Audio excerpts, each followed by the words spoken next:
Hiya and welcome to this week's episode of Inside Property Development, where I'm speaking with Oliver Lowrie from Ackroyd Lowrie Architects.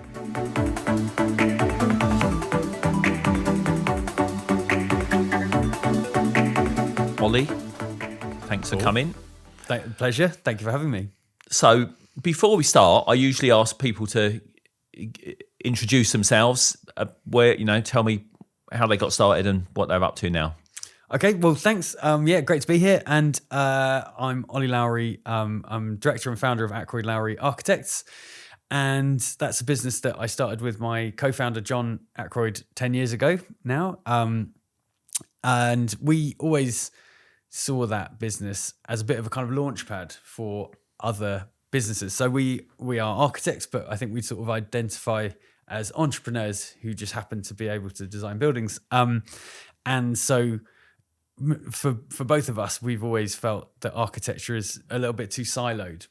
And architects tend to kind of stay in their lane and just think about designing buildings. We think that as you do, to deliver projects, you've got to really get out of your lane and think about all these different kind of intersections from politics, planning, deliverability, viability, funding. And so spend lots of time doing kind of podcasts and the same as you, trying to bring together people from different parts of the industry to discuss, how we actually deliver the housing that we need. And that has also allowed us to kind of have other bits to the business that are complementary. So we have recently, or are about to exchange to sell our first property that we bought the site, got the planning, and then we are selling it on. The site you just got planning on, just tell me a bit about that. It's in Harlow, and we bought it coming out of COVID. I think we'd done 2 other applications on neighbouring sites. Harlow is a really interesting place. It's not too far outside of London, but it's not within the kind of GLA. It's got a very young, dynamic leader of the council there, Dan Swords, who's very committed to transforming Harlow. It's a new town, so it was kind of built with the sort of ambition of some of these new towns that didn't necessarily translate into being functional. So it was it's a little bit shabby, but it's now being completely reimagined. And it's surrounded by this beautiful countryside. It's a reasonably dense place. And so I think, it's got an amazing future ahead of it because of the transformation that's being led by Dan. We'd done these 2 other sites, so we knew that the planners there were very good. They had a very good team, and we knew that it was a place where they were looking for development to come forward. So a site became available. We formed an SPV, made an offer on the site. We were successful. We actually did a sort of exclusivity deal with them so that we could do a pre-application with the planners, get ourselves some comfort that the deal was right. And we funded it with some of our own capital. Interesting. Yeah. Well, that's good. Well, is it good? Take some balls, really, because unless you got it super cheap. I mean, I always recommend and personally try to either tie things up on option agreements or buy them subject to planning. Was that not an option? No, it's an industrial unit. The person that owned it wanted to get rid of it. The price that they wanted for it we were comfortable with, and that's the end of it. That was it. It wasn't on the table to be able to do a subject planning offer. I would have loved to, but I find that difficult to come across. But, we don't spend a lot of time looking. We're architects mostly. So, but a lot of we tend to know the deal structure that we're working on. And I would say maybe 1 in 10 or 1 in 20 of our projects that we're working on the planning of is subject to planning. Yeah. Because it's, most people don't want to wait. They don't want the delayed gratification. They want they want the uncon sale. So. Well, they do, but they also want top dollar, don't they? Yeah.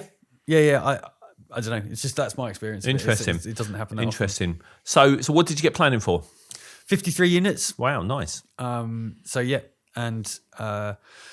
was. Look, it's really interesting as an architect to wear the other shoe. We learnt a lot. We were suddenly the person going, oh God, those fees are ridiculous. Not to ourselves, obviously, we didn't charge ourselves, but you still got there's a lot of cost in a planning application. And that developers say it all the time. And then once you're paying for all the other consultants, you're like, bloody hell. Do you know what? I'll tell you what, it's really good that you say that because, and again, this is one of the reasons for doing this. And we spoke about it previously, lots of, all the consultants actually, most of them, that they understand their little bit very well, but they don't really see, it's really only when you're sort of taking a developer's position that you see everything, including the dealing with the landowner and dealing with the planners. I mean, it's really only the developer that's involved in everything from start to finish. Yeah. Well, I think as architects, we do, it wasn't a huge stretch of our capability. We also, the part of our SPV was a planning consultant. So we work very closely and we actually share an office with the planning consultant. And so when, I think that, they were the ones that actually sort of found the site. The vendor approached the planning consultants and then they said to us, do you want to do this together? So we had a planning consultant on board. And I think between us and the planning consultant, we do tend to have a good visibility of all of the different, maybe not the landowner as much that you're buying from, but like most of the other consultants we will have to engage with. So it wasn't a huge stretch of our abilities to be dealing with them, but it's just when you're paying them, it feels very different. And also, I think so we, the financial facility that we took was for 2 years. And we were like, we're architects and planning consultants. Of course we're going to get this done in 2 years. And then we didn't. So we had to renew the facility, and it took more like 3 years. And that's even with with us being architects and planning consultants, it is just slower than you think it's going to be, obviously. But in that period, we did have, we had the end of COVID, then we had the Ukraine war, and that drove inflation, which really meant that we had to adjust the scheme, and that meant that we kind of had to go back to engage with the planners, slightly different approach. We then had the second stair come in. So again, we had to redesign it with 2 stairs, go back to planning, blah, blah, blah. So but that's what happens on every development, doesn't it? The legislative framework around it is shifting so much in regards to fire that most schemes that we're working on, we're having to constantly change the core arrangement. There will be a lot of people that know exactly what you're talking about, but there will be some people that won't actually, with the fire and the 2 cores and all of that sort of stuff. Yeah, because there will be a lot of schemes. I mean, I've got to say, it sounds like you got stuck in the middle of it. That's either got planning or just about to get planning, and then effectively the goalposts get moved, and that's a big expensive problem. They're moved about once a year as well at the moment. It's so difficult because there's different authorities have different mechanisms for making these changes. So our first experience of the 2-stair sort of nightmare that can happen is that we were working on a scheme for a housing association, and they had bought the site. So we'd worked for the landowner originally, got planning, and then this housing association bought it. Because they're a housing association and they were bringing forward 100% affordable, they were able to go back to the council and put in a new application for a slightly taller building with more units in. But at the same time, because they didn't want to lose time, they started on site because we already had a consent for it was a 50, again, similar size, like 52 units. We were going back for 58 units.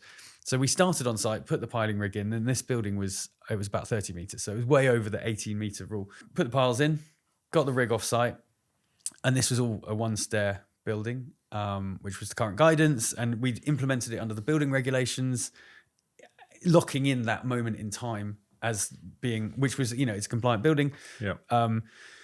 But because the new application was in, it had been signed off it had been approved at a local level. So we were now building out the taller version, the 58 unit scheme, but it hadn't had its second stage review by the GLA. So just before Christmas, 2 or 3 years ago, I can't remember what it was, the GLA brought in a rule that any building over 18 meters instead of over 30. So actually that was it. We were over 18, but under 30. They moved it from 30 down to 18. And they did that ahead of the building regulations being changed. So the GLA wouldn't sign off the planning consent until we introduced a second staircase. But the piling rig had already left and had already set out a building that only had 1 stair. So we then kind of like spent that Christmas basically working out if we could thread a stair down through within the existing structural grid. So that was the first inkling of this change from 30 meters previously. Well, pre-Grenfell, there was no upper limit on having a single stair building in the UK, and in other countries there were. And so this was something that people sought to address as a result of Grenfell, so that, it's safer to have 2 directions of escape. and therefore there was a consultation that started under Michael Gove being the housing secretary at the time, and originally it was any building over 30 metres to the top floor will need a second stair, and then the GLA I think changed it first down to 18, and then that was then swiftly followed by the building regulations, or not swiftly actually, there was a weird gap. So the building regulations are being updated, but there's sort of transitionary periods. So if you've already got planning for it, you can kind of build it out, and it's very grey. And as well as this, to sort of confound the problem, the Building Safety Act was then brought in, which makes this new classification of building, which is an HRB, which is a high risk building. Yeah, high risk building. Yeah.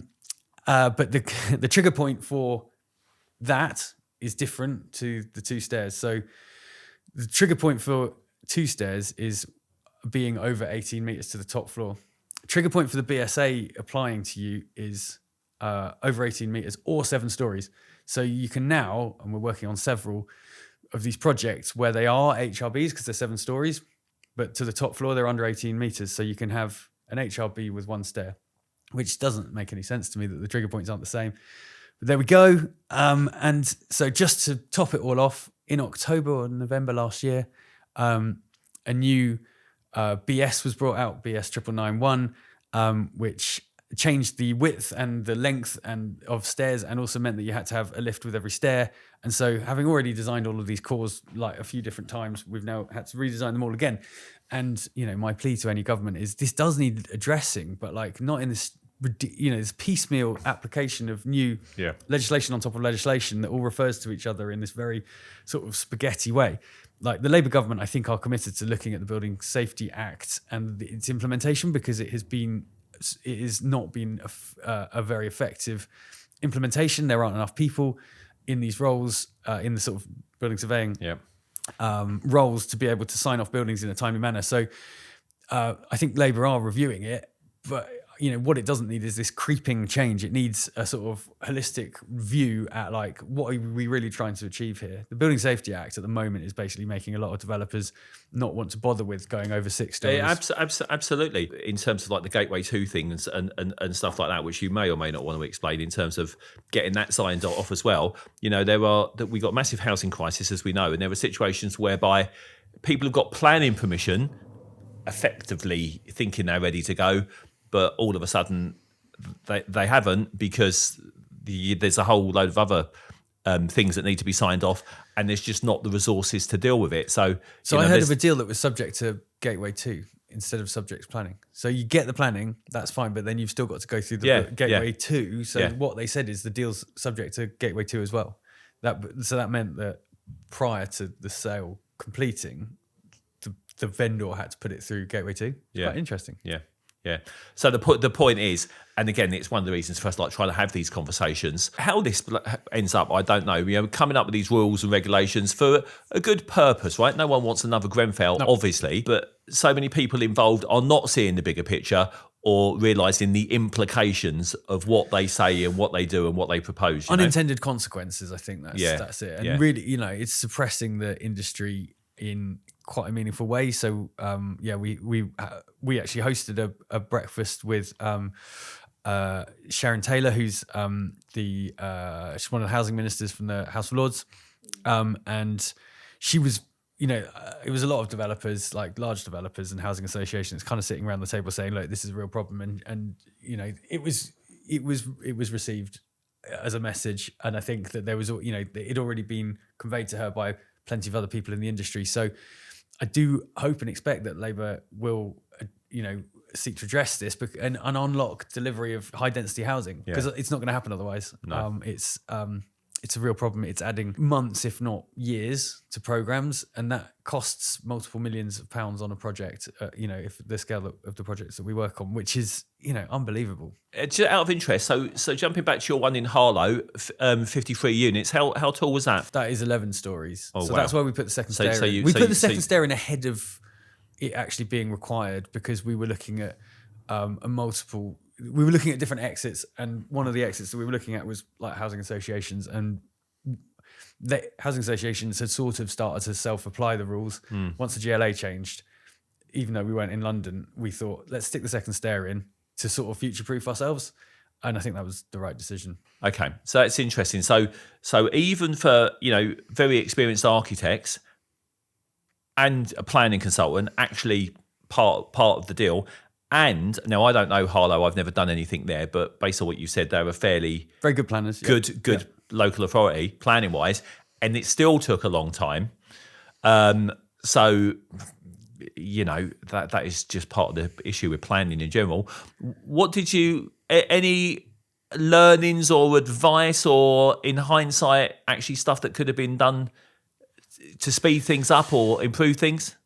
I think we sort of weren't rushing it, oddly, and we wanted to get it right. And I think that's the same. I do think actually there is sometimes too much of an emphasis on speed, and that can be to the detriment of the outcome. And I know why it is, right? Everyone's borrowed money there's very few people that are going into a property deal putting it all down in cash. And even if they are, that cash is locked up and it's a lost opportunity to use that cash doing something else. So everybody always wants speed, but actually getting the right outcome is sort of more important. So that, I do think there's sometimes a benefit in going slow. And I think, the planning system that we've got, yes, it could be faster. Yes, it could be better resourced. But I think that the planning system we have in this country is we're very lucky to have it. And that's a very controversial view, because every project is dealt with in a bespoke and individualized way. And, as much as that can be frustrating for people, it means that if it's properly resourced, the outcomes that you're getting for the built environment, for the people that have to live around it, should be better than a design code approach. No, I 100% agree on that. I mean, one of the things that surprises people, I often say, I actually think we have got planning in this country in terms of how it's meant to work is actually excellent. The problem is, of course, that it doesn't work how it should work very often, and the resourcing of it.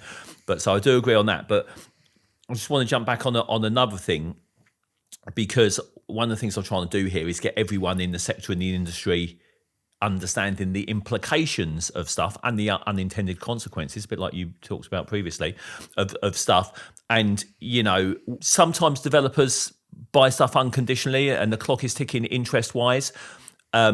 Sometimes they buy stuff conditionally, either on option agreements or subject to planning. That's how I do all of my stuff, and because I don't want the interest clocking up, because that will literally send you bust very quickly. So that's why most people don't buy stuff unconditionally, actually.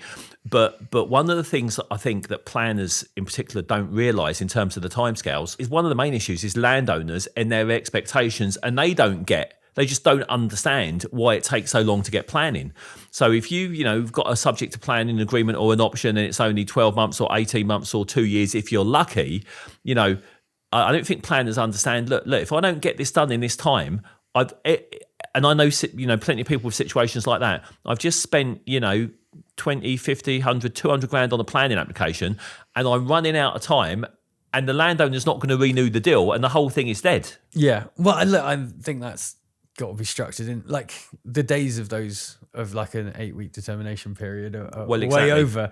And, planning has expanded to meet, we're able now, because of all the technology we've got and all the consultants that exist, to produce incredibly detailed planning applications, rightly or wrongly. So planning applications, the amount of data that's submitted is increased massively from 20 or 30 years ago. And therefore somebody's then got to read it all. Is that the right approach? That's not, I don't know. I think it definitely could be simplified. I think, it's good that each application is dealt with in a bespoke way, but do you really need a biodiversity net gain report? Is that important to the bigger picture of the UK, or whatever? There's so many different consultants. There's so many different reports, because we created all this technology, we created all this framework of bureaucracy, and then somebody has to read it all. So of course these planning applications are taking a long time, because there's so much stuff to go through. Yeah. It's not even one planner's fault, necessarily, because the case officer's waiting for the transport officer to come back, or the heritage officer, whatever it is. We've made this system very, very, very complicated. So as a result, those deals that you structure need to reflect that. And it has changed. It has changed massively, even over 10 years. the applications are taking longer because if you printed out all the paper, they weigh 2 or 3 times what they used to weigh. Absolutely. So I don't know what you can do about that. The system is what the system is. Like I'm a big advocate for like a sort of libertarian sustainability. So I think that the legislation should be written to favour more sustainable development, but less bureaucracy around it. So, like relying on kind of hitting KPIs to be able to get through planning and building regulations. But I don't think that that's the way the world is going. It seems to, particularly in the UK and maybe even under this government, there's a sort of like, more legislation. Yeah. So it's not going to change. So, if you're the developer putting together the deal, allow yourself 4 years because it can easily take. Well, in an ideal world, exactly, and it's so interesting actually. I've just agreed, I'm actually selling something to someone subject to planning, which I don't normally do, but for whatever reason, I am, and I've just literally agreed 4 years yesterday. But then look, I get it, right? But for most landowners, they don't get it, and they, I don't know about you. I mean, obviously, land deals and getting planning is sort of all and building stuff is all I've been doing. That's been my whole career. So I know the very common thing from landowners is, well, why do you need 18 months when you get planning in 8 weeks, don't you? And it's like, no, you don't. But so the general public and landowners, they don't realise how difficult it is. So to try to get a 4-year agreement with someone, most landowners, I'll tell you now, and Mr. Planner and everyone else out there, it's just not going to happen. Like it needs to be written in the way that then allows you to extend it, or something. Like I'm not, this isn't what we do. I'm an architect, so I don't tend to, we don't tend to do this bit. But what I can tell you is, so I bought a house in Walthamstow, which is a borough where I know all the planners. Well, not all. I know quite a lot of the senior planners, and this house had a really obvious development potential in that it had a garage. Yeah. That you could put a house on. And I was like, me and my partners saw it and we were like, oh, it's perfect, because we can actually just use our personal mortgage to do a development deal. Yeah. It still took me 3 years to get planning and it was so straightforward and I never got anything rejected. It's just, that's how long it took. And that is 2 architects, me and my partner, both architects, all the consultant team that I work with regularly. I was like calling on favors and I knew all the senior, I actually think, in some ways, larger projects is easier than smaller projects. And I do think that, if you want, my advice is on larger projects that they're always so political that you should engage a political consultant. Yeah. So we did on Harlow, we do on, any project over about 30 units, I would always tell the client to have a political consultant just because otherwise, you're going to potentially get a surprise at committee if you haven't worked with the committee to make sure that they understand what the benefits of the scheme are. I've had a few on here because that is important. You may or may not want to say who you use. You might want to give them a little advert. I don't mind. I'll be very surprised if it isn't one of the ones that's either already been on here. No. Our one keeps himself out of the limelight, so I'm happy to say that it's Eversley and they're very good. But he wouldn't go on a podcast, I don't think, because that's not really his style. But no, we think they're very good. We work with them to raise our profile in multiple boroughs as well as working individually on projects. But we work with other political consultants as well. Client's choice. So we've worked with a lot of the London-based ones, and I think that it is very useful. And the way that, I think that the way that it works well for us is that there is no magic wand for these people to be working in the background and like making your scheme go through. It's more the other way. They're a very good vehicle for making sure that your development answers the questions that the committee are going to have. And this 100%. Is the thing, right? The committee are elected to represent the people of the borough and therefore their views are very important. And if you put forward a scheme that doesn't align to what the committee, councillors, politicians want, then of course it's going to get a rougher ride than something that does tick those boxes, answer those questions. And so it's very much a two-way conversation about how you can make your scheme deliver what that local authority wants. And that's why we see it as a real benefit. Usually these things are good things. These are, the right level of affordable housing. And or if if that's a challenging issue, then what other benefits can you put forward? Is it affordable workspace? Is it, high quality public realm? because these things can all be looked at in the round. And if you are, you should all be singing from the same hymn sheet. So that at committee, your scheme is very welcome because it is actually answering a question that the people in the local authority want. I agree, and it's worth mentioning, years and years and years ago, you would be able, as a developer, you could go and talk to the local councillors and have a chat about, what do you want, what do you need, what are the issues, and explain to them what you're doing and the reasons why. Councillors were shit scared to talk to a developer face to face, and it got to the point whereby you actually had to use, lobbyists and PR and communication consultants to actually at least get your message to open up that conversation. Is important that you do that. It probably would be better if you didn't need to do that. You could just have a sensible conversation about stuff. But anyway, that is the way it is. That's true, but I think you wouldn't necessarily know. Look, it's a specialist industry, and there's lots of specialist industries. But if it were me, I wouldn't necessarily know who the right people were, and that's the point of the political consultant, is to make sure that you are actually talking to the right people. I could find one councillor and go talk to them, but they might not be the right person, and they might not represent fully the real aims of the borough. And so that's why I think actually these political consultants can make projects much better if the system work. If it works well, if you are listening as a developer to the needs of the local authority, then the scheme should end up being better for everyone. How are your typical clients are developers, I'm guessing? So we work with some end users. So we do some education projects where we work with the schools, end users. We work with end users on film and photographic studios. But then largely the rest of our client base is within the property sector. So we work for some smaller developers, we work for some larger housing associations, and then we work for some funds.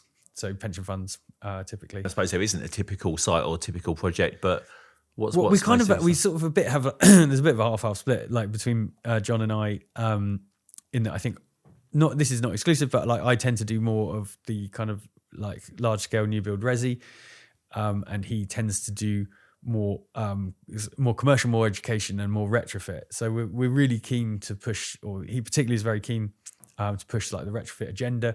Our background is in sustainability, so we met at a practice called Archetype, who were kind of this amazing hippie eco warrior practice. And what we really wanted to do when we set up Ackroyd Lowrie was take those learnings that we'd had for kind of 16 years between us, and apply it at a kind of larger citywide scale, and in a more kind of almost a more commercial way.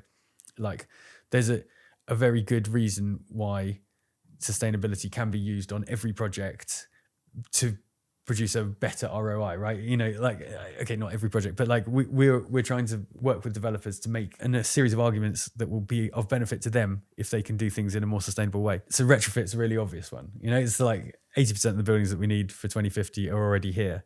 So let's not try and knock them down where we can avoid. And let's then, we've really lent into that. So if you are dealing with existing buildings, then there's a different way that you have to approach things, like how do you get the thermal envelope up to the right level? We've done lots of education work ourselves around that, so that we want to position ourselves as experts in reusing buildings, extending buildings. And I think when you're doing that, you have to understand your client's perspective, which again is often ROI. We're working with pension funds where the purpose of the projects is to maximize the long-term value of that asset. So if you can frame things in that language, and particularly with those clients, sustainability is so important, because the long-term value of the asset is going to end up being dictated more and more by its sustainability performance. And so basically ESG, that's the what a catch-all way of describing it. If you're a pension fund, you go look, if you do this right now, then your cycle of renewals, cycle of money you're going to have to put into the building is going to be reduced over the next 50 years. So to keep hitting these, the targets that are set out in the Paris Agreement, you will have to do less work if you do it right now. So I'm demonstrating to you how sustainability actually benefits your ROI. And then, if you're having that language in the terms of, the financial benefit of a sustainable approach, then clients are very receptive to it. You've just got to look at the Marks and Spencer's case, for example. Yeah. which anyway, for people that don't know about that, they can go and Google it. It's probably the easiest thing to do. There is a big, I don't want to say tension's probably not the right word, but from a developer's point of view, and I've got to say, remember, investment and development are different things, right? Mm-hmm. And so from a developer's point of view, I'm looking to maximize land values, because that's the thing that's going to, I need to beat existing use value. Mm-hmm. And that's the thing that's going to persuade a landowner to want to do a deal. Now, sometimes that might be conversion. Very often, it's actually going to be complete new build, depending on what it is and where it is. Obviously, there's a big push to brownfield first, obviously, but it's almost like, well, and I've got to tell you, it's like one of the reasons there's a lot of PD I don't like, because I actually think it's a waste of land. You go and convert something to, I don't know, I'm just making stuff up here. So let's say it's a 3-story commercial building and you convert it all to resi, but you could have knocked it down and got 10 stories of resi. It's actually a waste of land, and there is nothing more unsustainable than wasting land. And I agree with you. And the Marks and Spencer's case is a bit weird, because it's sort of on the boundary of, like, the building they're replacing it with isn't that much bigger than the building that's on site, right? So I don't massively want to talk about that one because I wasn't involved in it. But what I'm not saying is retrofit only. Yeah. And that's what, so between Westminster, where that site is, and the City of London and Camden, these are the London boroughs which have got these retrofit policies, which I think more and more boroughs will start to sort of kind of take on. And the City of London's is retrofit first, and Westminster sort of took that and made it retrofit only, right? And that's kind of where their position started. I'm retrofit first, if it works. It has to work. It has to work for everyone.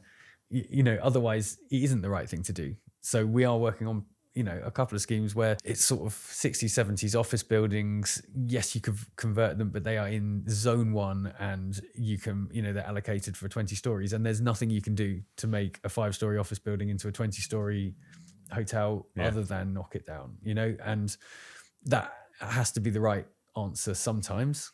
So I'm definitely not saying retrofit only, but there's plenty of times with our clients across different sectors where it is the right decision. And then you have to be specialist in knowing how you can maximize the value out of that building. What do you think about, so I know, you've done one yourself recently that you're telling me about, you got consent in, about issues around viability. Numbers are interesting, aren't they? Because they seem like they're very, binary, right or wrong, but like you can do a lot with numbers.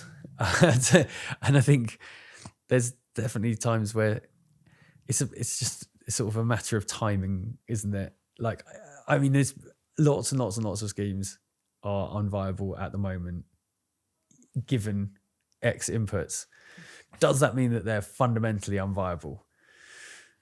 Different question, And I think there's going to be a time when all of those schemes become more viable, hopefully. Or less viable.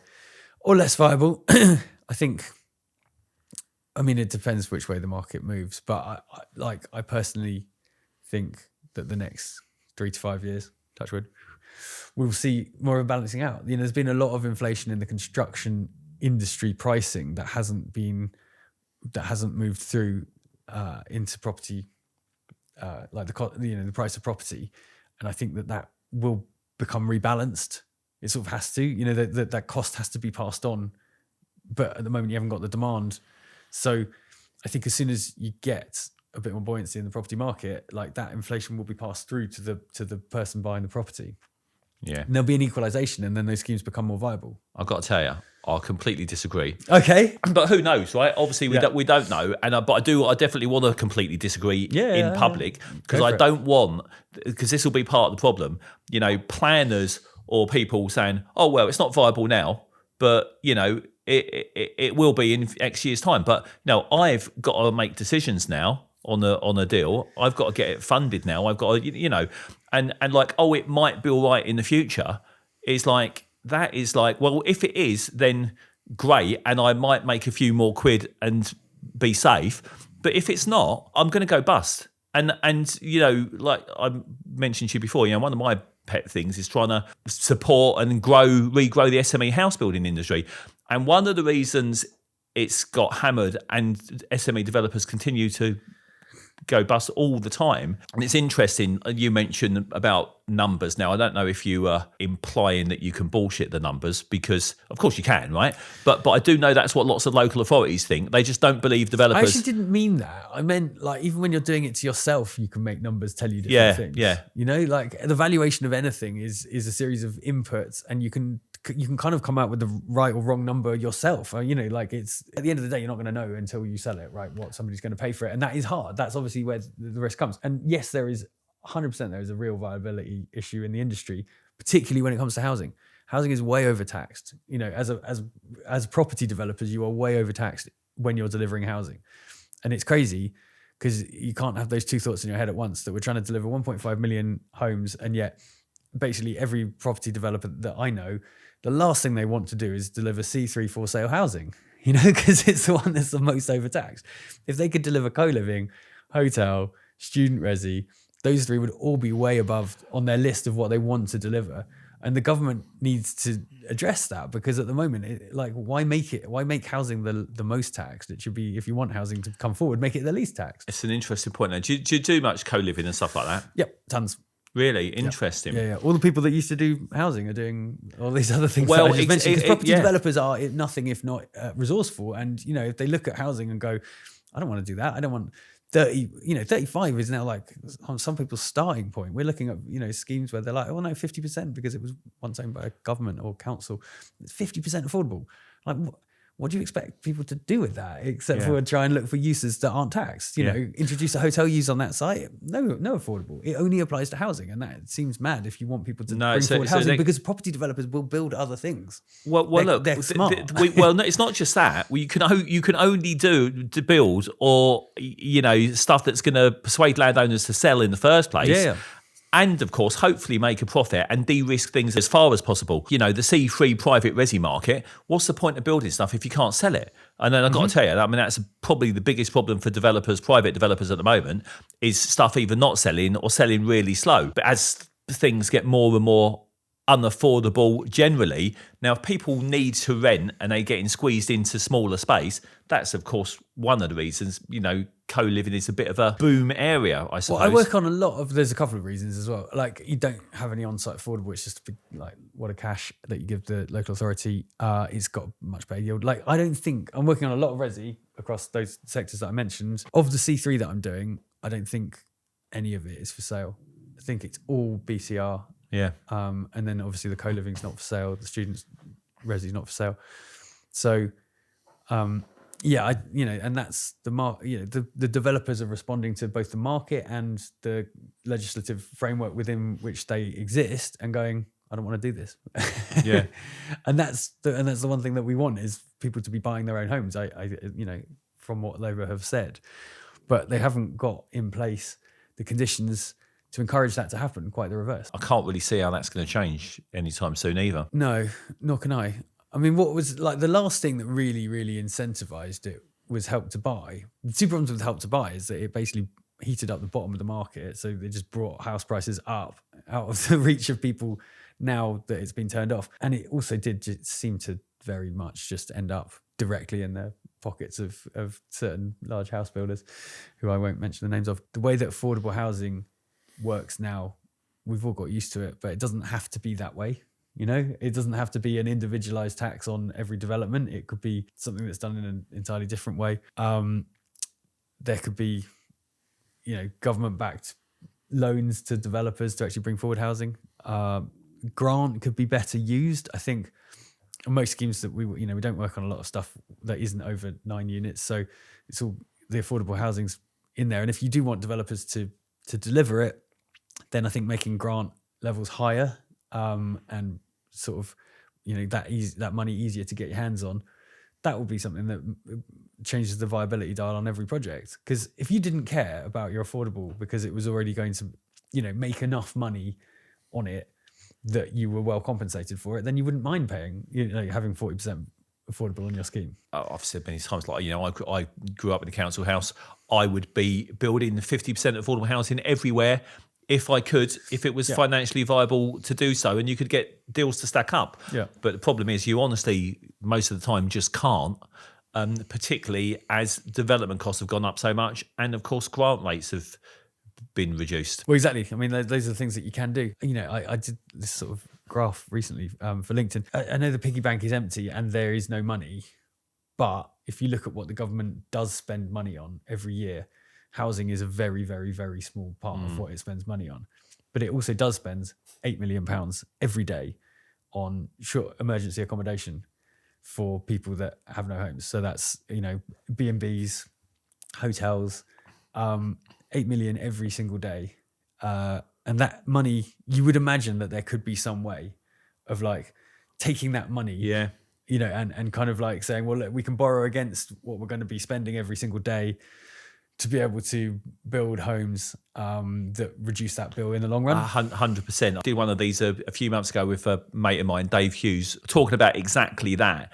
And perhaps, you know, it's crazy. You're paying fortunes to put people in bed and breakfast and, you know, substandard accommodation when there are actually plenty of opportunities to create some much better stuff for them at the same cost. The bond market seems to be this mythical beast that now like hangs ever since trust, like hangs over everyone. And, you know, Rachel Reeves has already had an experience of like upsetting the bond market. And it seems like Trust and Kwarteng had absolutely no idea that was a thing, but nor had the Bank of England really told them that was going to be you know, they said, well, this is a bit of a crazy plan because low tax for rich people sounds bad. But nobody had said, you know, there's this instrument in the background, the bond market, which will become unsettled and you could completely default on like pension funds if you upset it.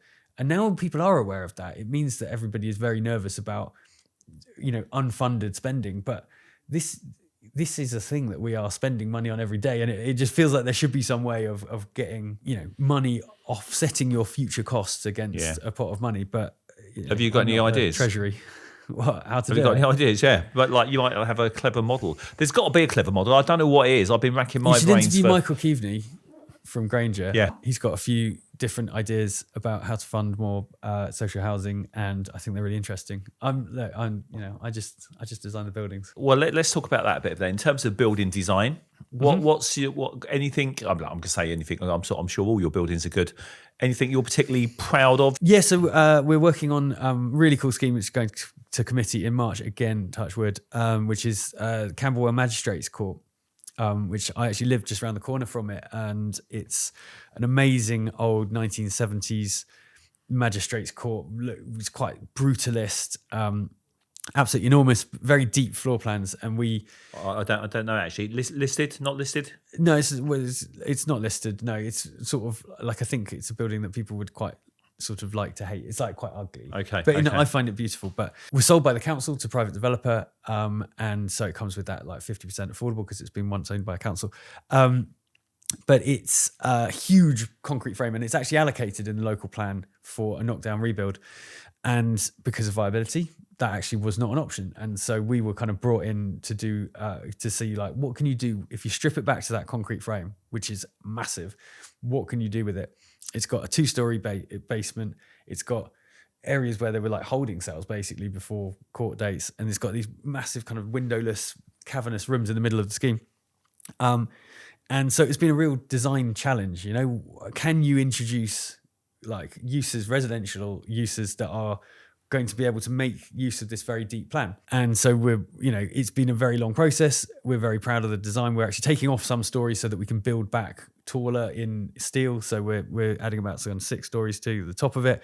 We're redoing the whole public realm outside the front of the building, which is going to kind of re-energize a slightly forgotten bit of Camberwell, and then introduce really interesting uses at ground floor and basements, so kind of community uses, cafes, podcast studios, and then residential on the upper parts.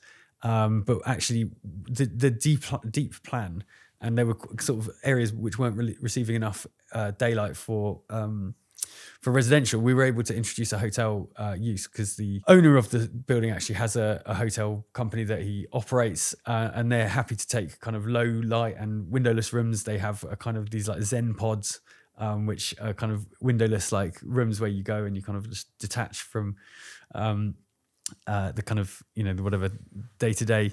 And that has changed, that's been able to improve the viability. So it's like it's introducing a use that kind of boosts that. Yeah, which very is good. I mean, it non-residential. sounds like an excellent example of the creative way you need to look at things. Yeah, and it's been, it's like a mad kind of 3D jigsaw puzzle, and we've worked, very closely with Southwark on bringing forward something that's acceptable to them, meets the agenda that they want, which includes a decent amount of affordable housing. So it's it's a really, really great scheme, and hopefully getting the result next month at committee.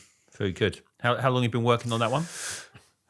Quite a few years, couple of years. It's it's been a long journey. It's a very large building. It's significant. There's a lot of local interest around it. We had to get it right. It had to be done in how many homes in total we get on that one? So just over 140. Wow, I think it's 143. So and the hotel use plus all the other kind of commercial. So there's lots and lots of local benefits, and the best thing is because around the corner from my house, I actually get to enjoy them, which is fantastic. Nice to work on a local scheme. And just on that, so personally, I think unless it's a massive practice, in my experience, it's been you get some architects are really good on planning, some are really good on production, working drawings and stuff like that.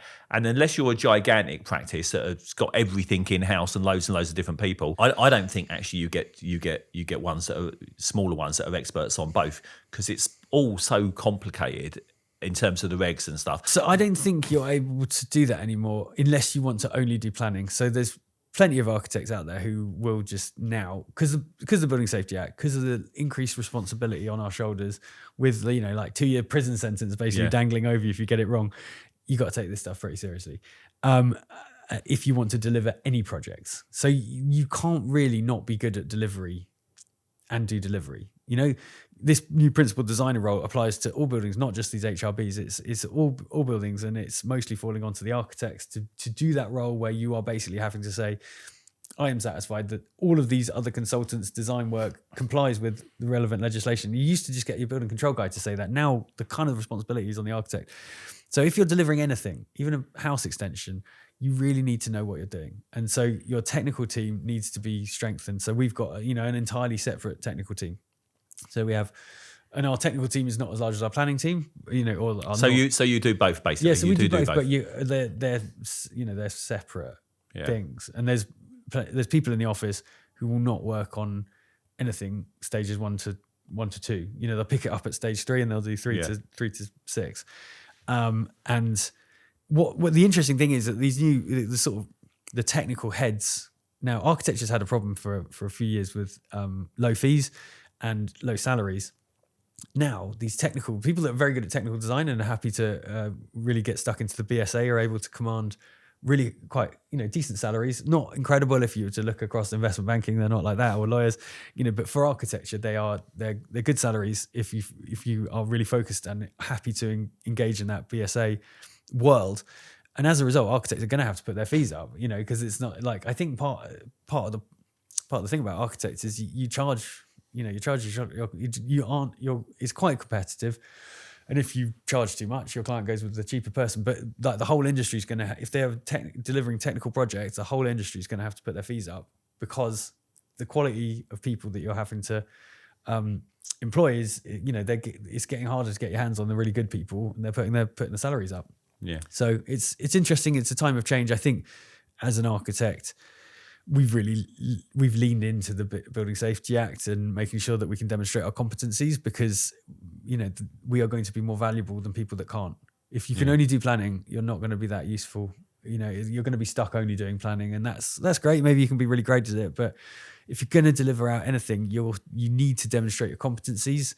And if you can do that, you are going to be quite valuable, because there's not that many people loving this new BSA. I am. Yes, it's lots and lots of bureaucracy and hard work, and it's really frustrating that the government haven't set up enough people to actually manage it. But the principle of saying, okay, you guys need to take more responsibility and you need to fix the design earlier, and then you can't change it later. That makes sense for everybody. If you're just thinking about a project, I hate making changes on site. It's stressful. It stresses everybody out. We lose money. Nobody wants that. So the emphasis of Building Safety Act is to say, right, guys, take responsibility. once it gets to stage 4, basically you're not going to change it again. So it better be right. You better have engaged all your subcontractors, make sure you've actually worked out how to build everything. That's a good idea. And also what it does is, architects always wang on about protection of title.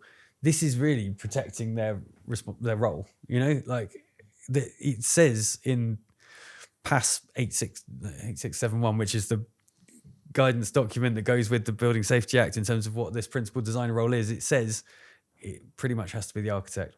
If it's an HRB, your architect has to be a principal designer until it's, or the contractor.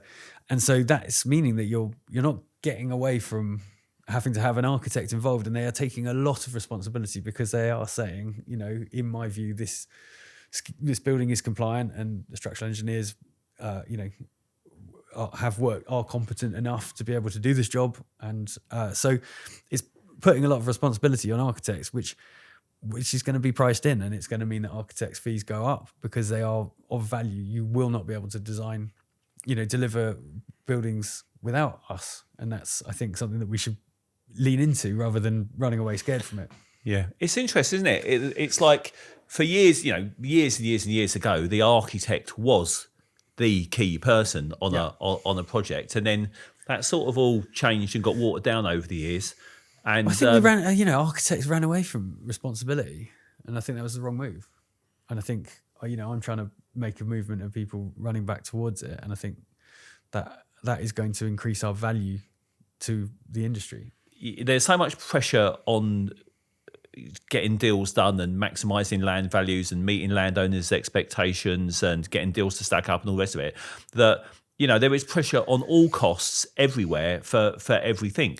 It's dangerous. I always do tell people, finding and working with good people is just like so important, because the most worst thing you can do in development, I mean, it's expensive enough anyway, trying to get planning permission. You don't want to be doing it twice. Rather than undercutting each other, explaining our value to our clients. So exactly as you said, if at the end of my sales process, if I was trying to sell to, I use sales like whatever, winning work. If I was trying to win work from you, and at the end of the day, you just look at my number's 100 grand, and you've got somebody else that's 70 grand. I haven't done my job properly because I haven't explained to you why that 100 grand is better than that 70 grand, like is better value. Yeah. And that's, if you've done your job properly as a salesperson, then by the time you see that 70 and that 100, you're going, well, yes, that 100 actually gets you more than that 70. That 70 is somebody that's whatever, it's a one-man band, no overheads, no team, no support, no idea who the planners are, no experience in this local authority. 100 grand is going to get me. It's not it's not, nobody can guarantee planning, but like this guy, he's already delivered 4 schemes in that local authority. They've all gone through. He knows the politicians. He knows the leader of the council. He knows the senior planning officers. Of course, it's going to cost more because it's pretty much a guaranteed slam dunk planning application. The same goes for technical design. If you mess up your Gateway 2 now, you're looking at a 6-month delay. I want to be going, look, we've got a technical team here that we've built specifically for the BSA. Here's our competencies.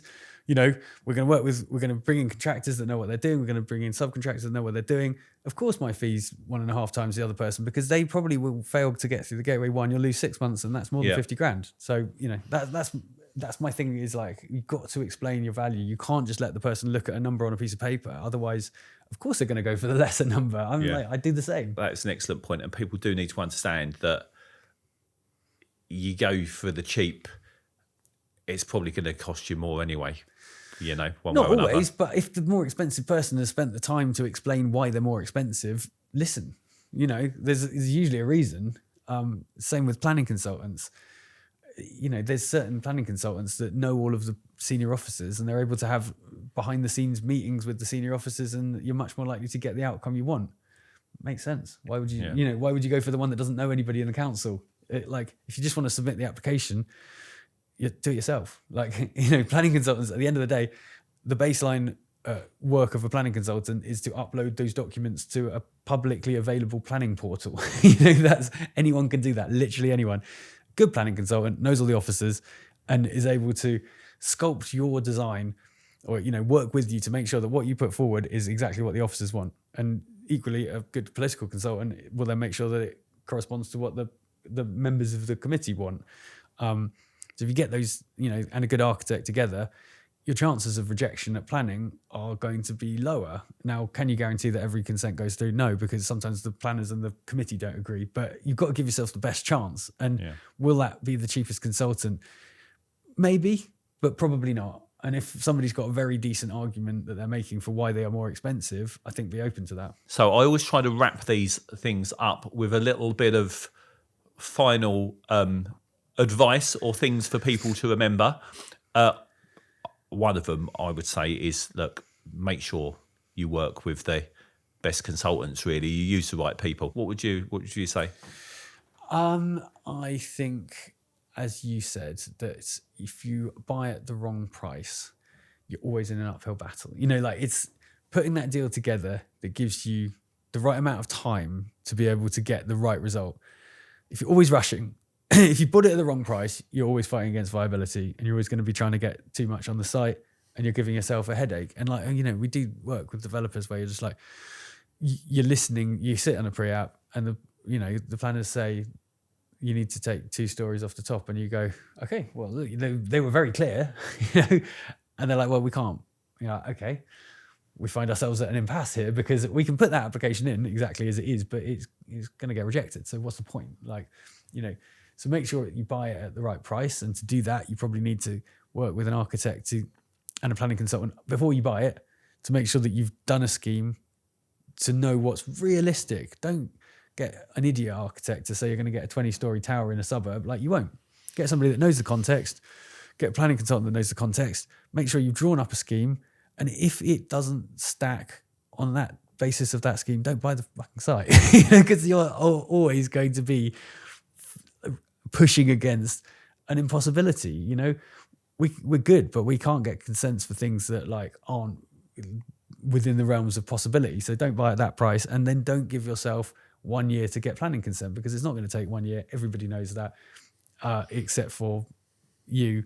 So give yourself as long as possible. So I think those 2 pieces of advice: right price, right time, and get somebody up front to advise you on that if you don't know. So how many, we do it all the time for free for clients, is to draw the capacity study of what you're going to get on the site. And I will never do that without speaking to a planning consultant first, because I want to make sure that I really understand the context before I start drawing. I don't want to put pen to paper until I know how many stories I'm going to get, whether there's a listed building next to it, all these things that I need to know before I start drawing, so that by the time I send you that sketch, mostly I would say the amount of the quantum of units that we would put on a feasibility study at the start of a project, which we do for free, is almost, always within 5 or 10% of what we end up with, reasonably accurate at being able to forecast. And then that allows you to then do a proper appraisal based on realistic numbers and targets. And of course the world can change, like the Ukraine war, nobody saw that coming. But most of the time it's going to be able to give you a great deal of certainty over what price you can pay. And if you can't get the vendor to sell for that price, move on. Yeah, very good. Don't waste your time. All right, excellent advice. Thank you very much, Paul. Thank you, mate. Been fun. Cheers. Good. Thanks for tuning in to Inside Property Development. Please remember to like and subscribe. Do join us every week, where we'll be speaking to house builders, developers, experts, planners, and everyone involved in trying to get more much needed housing created the right way.